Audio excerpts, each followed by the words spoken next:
All right, welcome back to the Canadian Gun Vault. We're here at the Silverdale Gun Range, enjoying a nice day with the gongs and a Valmet M-78 rifle. For those of you that aren't too familiar with this gun, you may want to take a closer look at it. You won't see them all too often. What we got here is the only Canadian legal AK-47, folks. Obviously, the AK-47 was prohibited in this country, but for some strange reason, the M-78 Valmet rifle was exempt. And internally, they're really no different. We've taken these apart and we've examined them closely.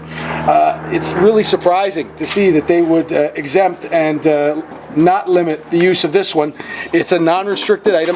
They're a bit of a collectible these days. They're a Finnish copy of the licensed copy of the AK-47 rifle, and they've made a really high quality piece here. Unfortunately, they're no longer exporting these into the country, and they're here, but they're in limited quantities, and they're considered a bit of a collectible these days.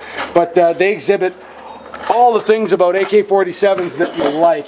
I mean, they're rock solid reliable. I mean, the reputation that these guns have for being unbelievably robust and reliable is well known. I mean, you could drop mud right into this action, cycle it a few times. You could leave it there for months, I'm told, and never have a problem. I mean, the receiver is stamped, which might be considered a little bit inexpensively made, but I mean, they run. This is a high quality piece. I mean, I'm really enjoying shooting it. In .223, it's fantastic.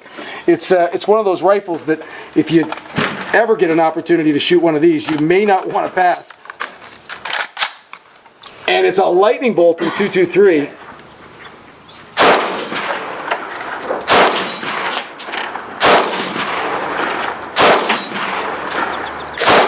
Yeah, I go on those small ones all day long.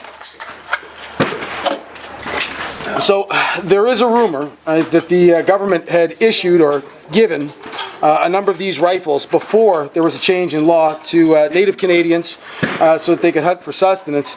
And then there was a change in law forbidding Canadian civilian ownership of the AK-47, but there wasn't going to be a great desire to recover those rifles from the Native Canadians that they had been given to. So they had named this item in particular as exempt. And I mean, you've got that forward bipod, folds down. This is the LMG model, so it would be like the light machine gun model. These magazines are pinned to 5, and of course this is a semi-auto only unit. And if I lay down here for a second, wouldn't mind trying to get a feel for how this would perform from down here.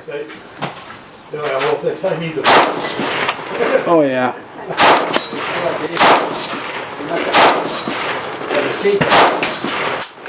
Yeah. Great guns. I mean, I could get behind this thing all day long. And then even if you look up here at the muzzle brake, it was designed to cut wire fence. The idea would be that you would place this portion of the muzzle into the fence, twist it, and then fire around through it with cut wire. I mean, they come apart actually in a fashion that's a little bit nicer than your average AK-47. I've taken apart my fair share of these over the years. And this is actually a very fine quality licensed copy of the AK-47. I think that everybody should have access to this and be able to enjoy it, whether it be at the range or out and abroad. I think it would be kind of fun, but unfortunately this one is non-restricted, so you can still take it anywhere you want. A lot of people call in and have asked us about the photographs on the Instagram page relating to this, wanting to know where they can get them. You can't. They're no longer being imported into the country, and I'm understanding that the Finnish military were very, very unhappy when they started making .308 and .223 versions for export out of Finland.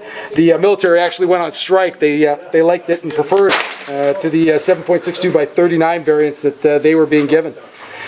So we hope that you've enjoyed this closer look at the Valmet rifle. Thank you for watching, and as always, don't forget to like and subscribe, and shoot straight, stay safe.